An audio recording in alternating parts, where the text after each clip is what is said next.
Malam satu suro, banyak orang takut keluar rumah karena mitos makhluk halus. Ada yang tirakat, ziarah kubur, bahkan larang nikah di bulan suro. Tapi tahukah kamu, dalam Islam, bulan Muharram justru punya amalan sunnah yang luar biasa. Mana yang benar-benar diajarkan Rasulullah SAW dan mana yang hanya tradisi? Simak sampai habis. Assalamualaikum warahmatullahi wabarakatuh. Sahabat-sahabatku yang dirahmati Allah, selamat datang di channel Amalan Harian, tempat kita belajar mencintai sunnah dan menjauhi syubhat. Di hari yang penuh berkah ini, kita akan menyelami keagungan bulan Allah Muharram dengan cahaya ilmu. Sebelum mulai, mari kita baca basmalah dan sholawat agar ilmu ini berkah. Bismillahirrahmanirrahim.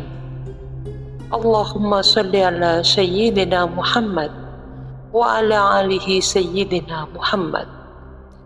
Ya Allah, bukakanlah pintu hati kami untuk menerima kebenaran dan lapangkanlah dada kami untuk mengamalkannya. Amin ya rabbal alamin. Bulan Muharram adalah salah satu dari 4 bulan haram, bulan suci dalam Islam. Sebagai firman Allah dalam surat At-Taubah ayat 36, sesungguhnya jumlah bulan di sisi Allah adalah 12 bulan dalam ketetapan Allah sejak menciptakan langit dan bumi, di antaranya 4 bulan haram. Rasulullah SAW juga menyebut Muharram sebagai Syahrullah atau bulan Allah dan menganjurkan puasa di dalamnya, terutama puasa Asyura 10 Muharram yang bisa menghapus dosa setahun sebelumnya. Hadis riwayat Muslim.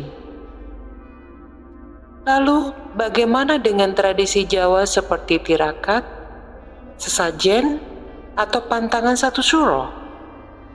Mari kita bahas. Amalan sunnah di bulan Muharram.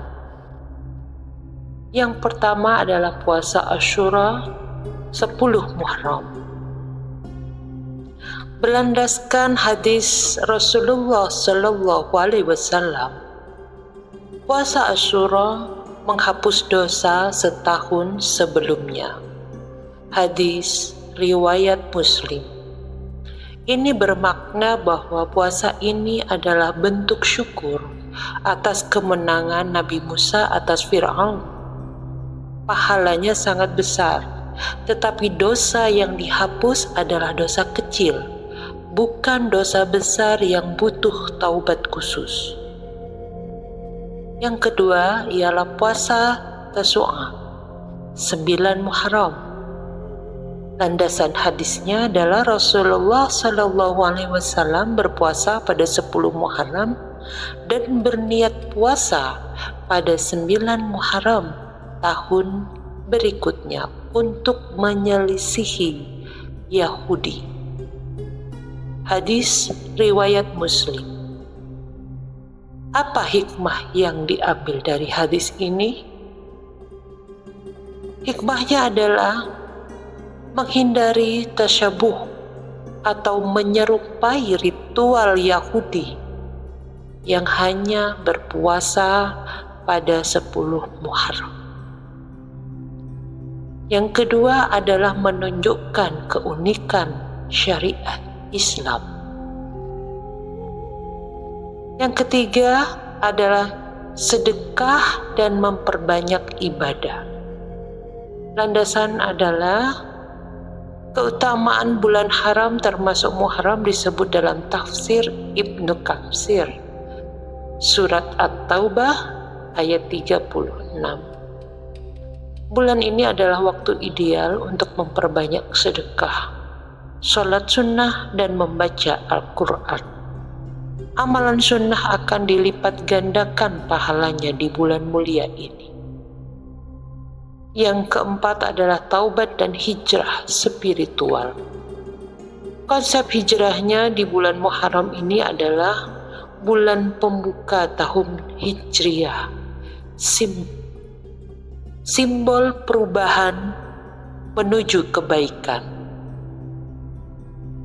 Bukan dengan ritual mistis seperti tirakat Jawa, tapi dengan taubatan nasuha dan memperbarui niat untuk lebih taat dan meninggalkan maksiat sebagai bentuk hijrah yang hakiki.